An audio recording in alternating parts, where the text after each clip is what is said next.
The refrigerator shouldn't have been hovering 3 feet off the floor, but the city never asked permission before it broke physics. In the lower district, the air hummed with stray fields, and metal forgot where down was. The unit drifted sideways, door yawning open, a lunchbox turning lazy circles like a moon with nowhere to orbit. I planted my boots, grabbed the cord, and hauled. Muscles burned, palms slick. The compressor coughed. The magnetics gave up. 300 pounds of stubborn steel slammed into concrete, rattling the bench and my teeth. "Stay," I told it, as if appliances were dogs. The fridge grumbled to life. The workshop settled. Sparks paused their wandering dance across the rafters. Outside, grav trams hissed through evening rain, neon washing the alley in purple and green. A sign above my door flickered itself half-honest. Calder & Sons, impossible repairs. There were no Sons. Just me and a drawer full of parts no sane vendor stocked. I wiped my hands on a rag that had given up on clean years ago. The counter smelled of solvent, hot plastic, and the old coffee that kept finding new ways to taste worse. Another day, another miracle held together by patience and wire. The bell chimed. Not the doorbell.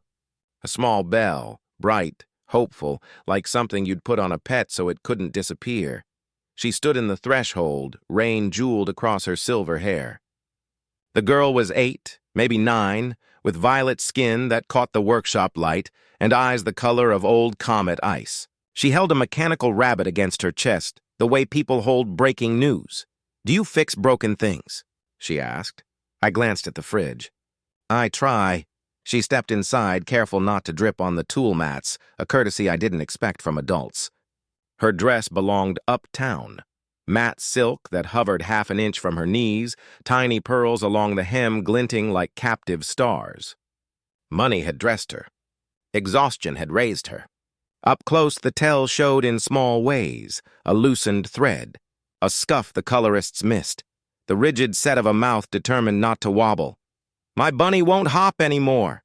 She placed the rabbit on the bench with reverence. One ear bent at an angle, the nose lens cracked, one hind servo twitching like a dying grasshopper. "He used to flip." His nose lit pink. "He made a happy sound," she swallowed. "He doesn't anymore. What's his name?" Loomy, I said as if greeting a client. "Let's see what we can do." I popped the back panel, and a forest of precision parts blinked up at me. Silverian design, beautiful, needlessly complex. You could admire the craftsmanship and still want to slap the engineer. Hair-thin traces chased each other under crystal struts. The power bus had arced. A gear in the knee assembly had worn uneven. The nose LED had taken a nick that shorted when the body flexed. The girl watched every move. Not bored, not fidgeting. Present the way few adults were. When I paused, she held the flashlight without being asked. When I reached right, the soldering wand was already there. She had the kind of attention that turns into skill if someone bothers to aim it. "What's your name?" I asked. "Ari Seleni." "Calder," I said. "Nate? Is that your last name or first name?" "It answers faster to either." Her mouth twitched. Not a smile. The ghost of one. "Mom says names are for filings, not for feelings." I replaced the gear, bridged the bus, and seated the LED. The unit's core pulsed once as it found itself again. Some things get to be both. Not in our house. I closed Loomy's back, set him on the bench, and pressed the crown. The rabbit's eyes brightened. He tensed, then sprang, a neat little backflip that landed him feet down, nose blinking a healthy rose. A soft chime rippled out, bright as that doorbell. Ari lifted him, hugging hard enough to squeak the shell. Relief washed her features so openly it felt like a private moment I shouldn't be seeing. She set him down to hop in a circle, then looked up at me, steady and direct.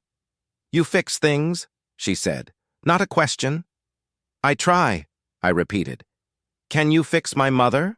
The workshop stilled. Outside, a tram wailed a long, tired note. Inside, a drop from the ceiling found an oil pan with unfair accuracy. "I fix machines," I said. She used to smile. Ari continued, gentle, like she was explaining a broken hinge. "She used to remember the names of the stars she could see from our balcony. She called me Ari. Last week she called me Asset 3. The words had been carried in her a while. Now that they were out, She studied the floor as if waiting for them to clatter. "What happened?" I asked. "My father died." She didn't dramatize it. She placed the fact on the bench between us, careful and exact. After that, she stopped being, "Here." Ari tapped her temple, then her chest. "They test us every year. Emotions. If a parent scores too low, they take the child and reassign custody. Who is they? Assessors." The word had an edge. "We live where people like assessors live." "But my house is very quiet." I adjusted Lumi's ear until it sat right. "I'm sorry." "I'm not asking you to be sorry," she said, polite but firm. "I'm asking you to fix it." "How would I do that?" "You sign the papers." She reached into the satchel, drew out a packet, and laid it beside the rabbit. The sheets were crisp. The signatures were not. A child had written her name with all the concentration in the world, and the bravery of someone who knew ink could change gravity. Ari Seleni stood there, a little shaky, entirely determined. I didn't touch the papers. "Ari, I read the laws," she said quickly, as if speed could outrun fear. "Humans can petition for guardianship. Cross-species is rare but not prohibited. If my mother's score falls, I will already belong somewhere safe. To someone who sees me." She glanced up. "You see me?" I could have argued jurisdiction. I could have explained review periods, cooling off clauses, the cruel mathematics of custody. What came out was softer. "You don't know me." "I knew you would fix Lumi," she said. "I guessed you might fix harder things. That's not how. You just made a refrigerator listen to you." "That was gravity getting bored," I said. She didn't smile. She held the line. "You fixed him," she repeated, a nod to the rabbit hopping slow circles like a temple ritual. "You watched me. You handed me the hot tools by the cool end. You didn't talk while you needed to think." She took a breath she might have been saving all day. "I don't need a hero. I need someone who eats breakfast sitting down and learns my favorite sound and says my name like I'm a person, not a column in a report." Lumi paused at her ankle. She picked him up and kissed the cracked ear as if the repaired part were the most precious. "How old are you?" I asked. "8, she said. Then, because precision matters, 8.5. "Where's your mother now?" "Working." The word landed like stone. "She works until numbers blur and forgets to sleep until Sigma reminds her." "Sigma?" "Our house steward. He was my father's project." "He breaks a lot," she added, with a tenderness that suggested the breaking was a kind of company. I looked at the papers again. The line marked prospective guardian waited, patient and blank. In the corner, the form number crawled with legal subclauses like a nest of ants. "Your mother will have opinions about this," I said. "She has opinions about everything." Ari's voice didn't harden. If anything, it softened with loyalty she couldn't shake. "But she doesn't have room for me right now." "I'm making room. By signing yourself away. By choosing somewhere I can stand," she said. Something in my chest shifted, an old plate moving on old fault lines. I imagined a balcony, a woman staring at reports while the sky cooled to violet. A child standing very still so the adult wouldn't have to step around her. I imagined a calendar with a test circled in red and a score someone feared so much they stopped trying to win it. "You know adoption isn't a magic switch," I said. "It's paperwork and patience and days that don't behave. It's someone you can't fix lying to you about being fine." "I know," she said. I read the parts about patience twice. The rain picked up. Neon rippled across the puddles in the threshold. Ari's hair lifted a fraction in the stray field crawling under the door. Somewhere above the district, a ferry turned, engines tolling midnight even though it wasn't. "Why me?" I asked. "Because you're broken," she said, not unkind. "And broken people know how to hold fragile things." The sentence hung there, precise and undeserved. I felt the room notice it. The tools were very quiet. "Your mother will come," I said. "She will," Ari agreed, with the certainty of someone who had already imagined the fight and set out the tea for after. "She will be angry. She will freeze the air. She will make the room so clean you can hear dust think." Ari lifted her chin. "I will not be afraid." Lumi's nose glowed, a small pink moon in a world that bent light for profit. I capped my iron, slid the wand back into its sleeve, and finally took the packet. The paper was heavier than it looked. The top sheet hummed faintly, with a verification watermark, that knew the difference between wish and fraud. "I can't promise you what you want," I said. "I'm not asking for a promise," she replied. "I'm asking for a chance." For a long moment, there was only the sound of the rain and the shy ticking of Lumi's legs cooling. I signed nothing. I signed everything in the quiet. Ari gathered the packet and placed it where I put finished work. Center bench, edge aligned. She touched Lumi once to reassure him that joy hadn't been a mistake. Then she looked at me as if setting coordinates. "If you need to think," she said, "I'll come back tomorrow." "Bring Lumi," I managed. "He goes where I go." She reached the door, paused and looked back, care taking a brave shape on her small face. "Mr. Calder?" "Yeah." "Thank you for saying my name." The bell chimed as she slipped into the rain. The sign outside flickered, trying to decide between futures. I stared at the empty doorway until the refrigerator hummed a new, contented note, and the bench light steadied as if the room itself had chosen a side. On the workbench, the adoption form waited, patient as a heartbeat. Across the signature line, a gray box pulsed with a prompt I didn't touch, awaiting co-guardian authorization. Under it, a single sentence in clean legal type. "By signing, you acknowledge that family is a decision." Rain hammered the roof like impatient fingers. I sorted parts on the bench, pretending I wasn't listening for small footsteps. Ari said she would come back today. Kids shouldn't keep promises that heavy. The door exploded inward, not opened. Exploded. Metal shrieked and curled around a high-heel shoe before I could blink. A squad of armored security swept in first, black visors, rifles humming with containment charges. Behind them, framed by the dripping neon of the alley, stood a woman carved from authority. Violet skin, silver hair pulled back so sharply it looked painful, suit stitched from fabric that cost more than my building. She radiated cold like a malfunctioning star. Her eyes didn't scan the room. They assessed it. "Where is she?" she asked. I straightened slowly. "If you're here about the door, the warranty doesn't—" A blast of compressed air knocked every tool off its hooks. Wrenches clanged to the floor. A plasma cutter skittered under the bench. The squad's rifles locked onto my chest. The woman stepped inside without waiting for an answer. "Ilara Salen," she said. "CEO, custodial authority of dependent minor Ari Salen, of course." "The mother, Calder," I replied. "Mechanic. Owner of the door you destroyed. Ari came here yesterday." Ilara didn't ask, she declared. She left with joy she did not arrive with. "That cannot continue." "That sounds like her business," I said calmly. "It is mine," she corrected, "because the state holds me responsible for her emotional trajectory." The phrasing hit me wrong. No mention of love, no concern, just trajectory. Ilara reached the workbench. Lumi, Ari's repaired rabbit, sat perched on a rag. The toy blinked once as if frightened. "You repaired this?" I did. "Why?" she asked. The plasma rifle nearest me tightened its targeting laser on my sternum. Ilara raised a hand, and the guard froze. "You are human," she said, like diagnosing a defect. "Humans act impulsively. You see need and rush toward it without understanding consequence." "I understand a kid was hurting." "Children always hurt," she answered. "They grow from the wounds." "That's not growth," I shot back. "That's survival." Her jaw tightened. A tiny betrayal. Then, soft footsteps. Ari slipped from behind a row of crates, Lumi tucked under her arm. Her dress was different today. Something darker, something quieter. The hem hovered in the air, refusing gravity the way money does. "Mom," she said in a flat tone, "you broke Mr. Calder's door."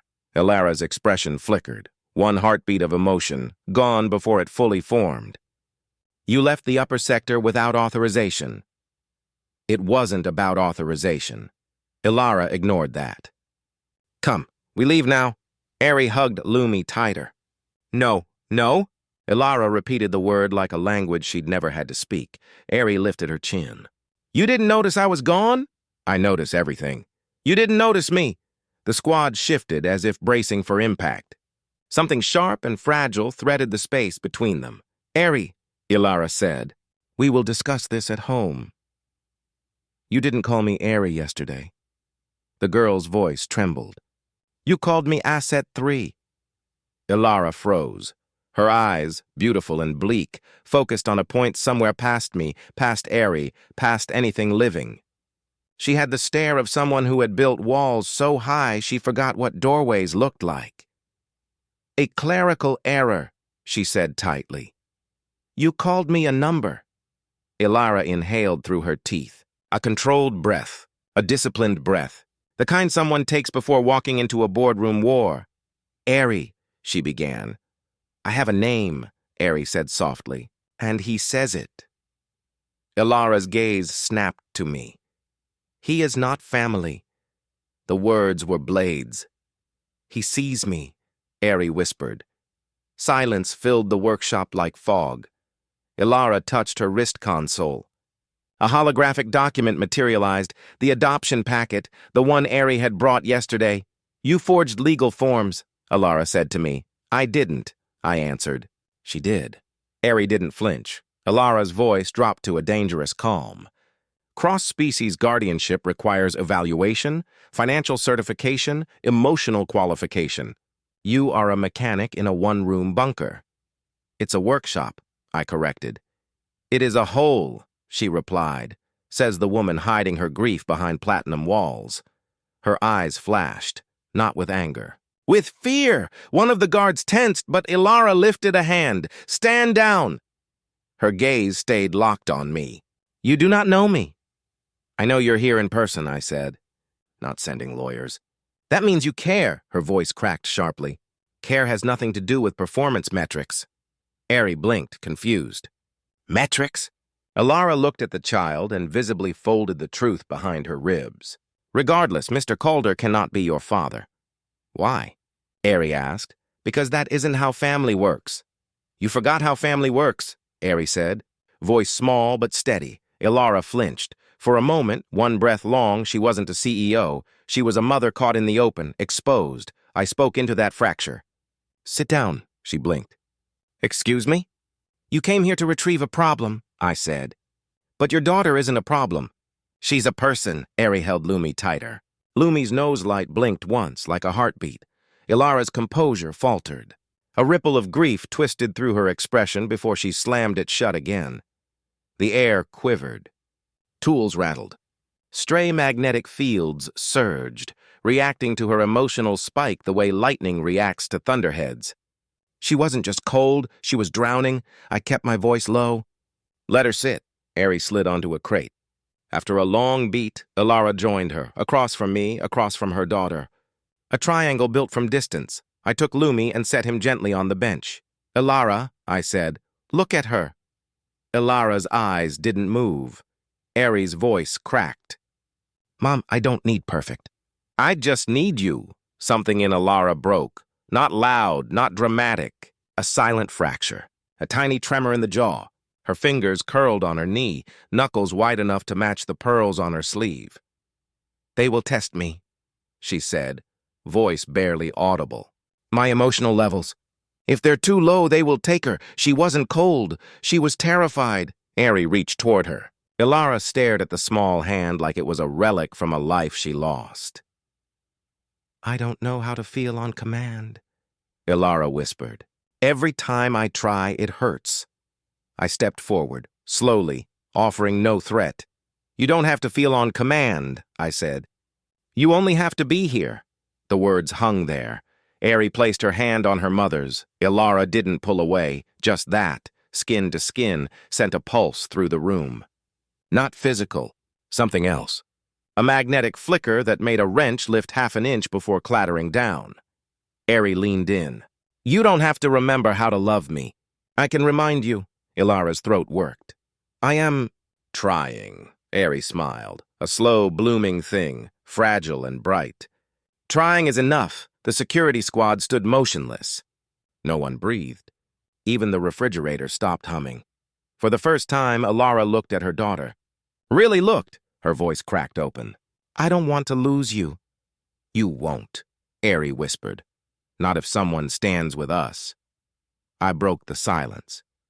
The assessment is when? 3 weeks, Ilara swallowed.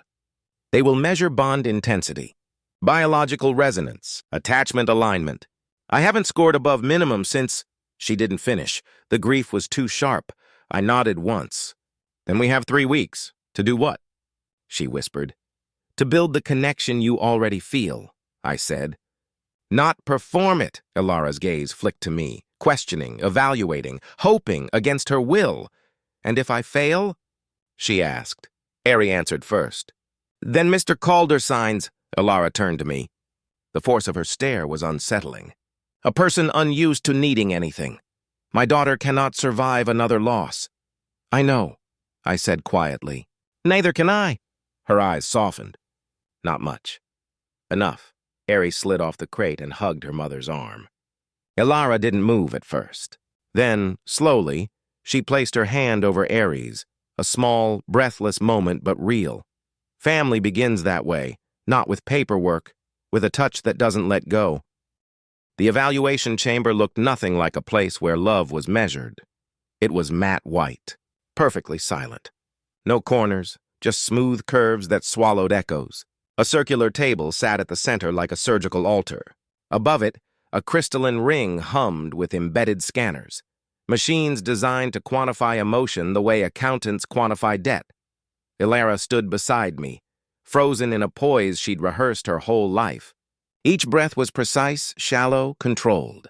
Ari sat on the edge of a chair too tall for her, legs dangling. Lumi perched in her lap like a passenger clinging to the railing of a starship. Across the room, the assessors entered, 3 figures in silver uniforms.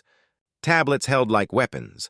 The lead assessor, a man with mercury-pale eyes and a tone polished by bureaucracy, nodded at us. Ilara Selen, custody renewal hearing. Begin emotional qualification analysis. Ilara lifted her chin. Her voice was calm, but her hands trembled. Proceed. The scanner ring lowered until it hovered above our heads. A cold energy slid down my spine. Not fear, anticipation. The assessor tapped his tablet. Baseline emotional resonance. Mother and child, engage. A soft pulse radiated outward. The ring glowed faintly violet as it sampled Ilara's vitals, micro-expressions, heartbeat, pheromones. Ari squeezed Lumi and looked at her mother. Ilara stared straight ahead, blank, untouchable. The screen built a graph in real time. A thin line, flat. No spikes, no variation. 0 resonance detected. The assessor made a note. No significant emotional output. Ilara swallowed. She didn't plead. She didn't explain. She simply waited for the next instruction like she'd been trained to. Interaction test, the assessor ordered. Physical contact. Ari held out her hand. Ilara hesitated. Not rejection, just fear of doing it wrong. After a beat, she touched her daughter's fingers, stiff as metal. Nothing changed. The line remained perfectly flat. Ari leaned forward, searching her mother's face. Mom, look at me. Ilara looked. But the machines didn't care about looking. They cared about measurable reactions. Internal storms didn't count unless they produced data. I'm trying, she whispered. Ari let go first. Trying isn't enough for them. The assessor nodded. Correct, I stepped forward. Is there a test that measures presence? The man froze. Presence is meaningless. Emotional value is objective and measurable. No, I said quietly. It's not. He turned to me, irritated. You have no standing here, human. I filed co-guardianship paperwork 3 days ago. All 3 assessors stiffened. You what? Ilara asked, barely breathing. I signed, I answered. Ari's head snapped up. Lumi tumbled from her lap as she scrambled toward me. You did? Yes. The assessors checked their tablets. Within seconds, the holographic display bloomed above the table. Guardianship petition. Human, Silverian co-application. Status. Pending review. Human law provision. Triggers hold. The lead assessor's voice tightened. This complicates the process. No, I corrected. It extends it. Ilara stared at me as though trying to decipher a language she'd never seen. Why would you? Because she deserves someone in her corner, I said. And because you do too. For the first time, her control slipped. A faint tremor rippled through the air. Not sound, not energy, just something raw that bent the quiet. The assessor's jaw clenched. We will proceed with the standard examinations. Emotional resonance, child and human guardian, engage. The scanner dropped lower, framing just Ari and me. She slid her hand into mine. Warm. Small. Trembling. The graph leapt. High emotional resonance detected. Trust, positive. Safety response, significant. The assessors exchanged looks. Not approval, frustration, noted, the lead said curtly. Begin triad resonance. Triad, mother, child, guardian. The ring repositioned and lowered again. The chamber darkened, leaving only the glow of the graph. Ari's hand remained in mine. But she reached for her mother with the other, gentle, inviting, patient. Ilara, I murmured, keeping my voice soft. Lean in. She didn't move. She stared at that tiny hand like it was a cliff edge. I don't feel on command, she whispered. You don't need to, I said. Just don't run from what's already happening. Her gaze flicked to Ari, uncertain, vulnerable. Ari's eyes shimmered with everything she wasn't allowed to say. You don't have to know how, Ari whispered. You just have to stay. Ilara inhaled. A fragile breath. She placed her hand on top of our joined ones. Something shifted. The graph fluttered, then spiked. Small at first, then higher. The machines registered it. Recognition, attachment. Fear of loss. Followed by fierce protection. Emotion. Real, untrained, unmeasured until now. Ilara gasped as if something inside her chest had broken open. The lead assessor froze. Rerun that. That cannot be correct. The line surged higher, and higher. Ari's voice trembled. Mom, I need you. Ilara crumpled, not physically but inward. I'm so afraid. Of what? I asked. She turned toward me. Tears pooled, defiant against a lifetime of discipline, of loving her and losing her. I already lost once. Ari stepped forward, wrapping her arms around her mother's waist. You won't lose me, she whispered. You just have to choose me. Ilara broke. She dropped to her knees and held her child. No hesitation. No performance, just need. Just truth. The scanner ring glowed white. The graph shot off the chart. Maternal bond, confirmed. Emotional capacity, active. Custody action, invalidated. The lead assessor swallowed hard. Custody reinstated. He paused, then added reluctantly, permanently. Ari sobbed into her mother's shoulder. Ilara clung to her, holding on like she had finally remembered what hands were for. The assessors gathered their files, defeated. But before they left, the lead turned back to me. You interfered with an assessment. Why? I answered without hesitation. Because family isn't measured. It's made. He didn't respond. He simply exited, doors sealing behind him. Silence returned. Not cold. Not empty. Full Ari finally pulled back, eyes shining. Mr. Calder? Yeah? You signed before she passed? Yeah. Ilara looked at me for the first time without armor. Why? You owe us nothing. I owe the world one act of repair, I said. At least one thing I didn't break. Ari grabbed my sleeve, small and fierce. So, are we? Yes, I said. We're a family. Ari launched herself into my arms, small hands gripping my neck. She didn't cry. She laughed. Wild, relieved, beautiful. When she let go, she placed Lumi back into Ilara's hands. He's fixed, Ari whispered. We all are. Ilara brushed Lumi's cracked ear. Not perfect. No, I agreed. But whole. Ari stood between us, linking our hands. Ilara squeezed once, uncertain. I squeezed back, steady. We walked out together, not guardian and child, not CEO and mechanic, just three people choosing the same direction. Outside, the upper city glimmered. Grav trams hummed. Neon flickered. The world was still indifferent, but our world had changed.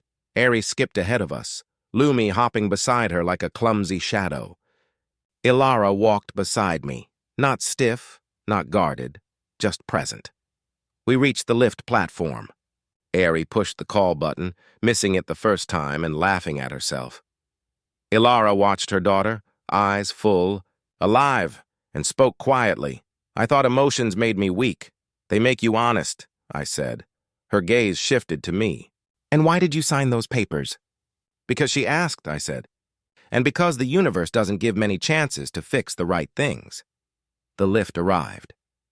Ari stepped inside, spinning Lumi in a little circle. Ilara placed her hand on my arm, tentative but real. Thank you. For what? For seeing her. And you. Something in her expression softened. I didn't think I could be chosen. You were. The lift doors closed. Ari's reflection smiled back at us through the glass. Her final wish had not been to escape, or to replace, or to erase her past. Just one thing, to belong. And somewhere between broken appliances and forged papers, between a woman who forgot how to feel and a man who forgot how to hope, we made a family, not because the world allowed it, but because she believed it was possible.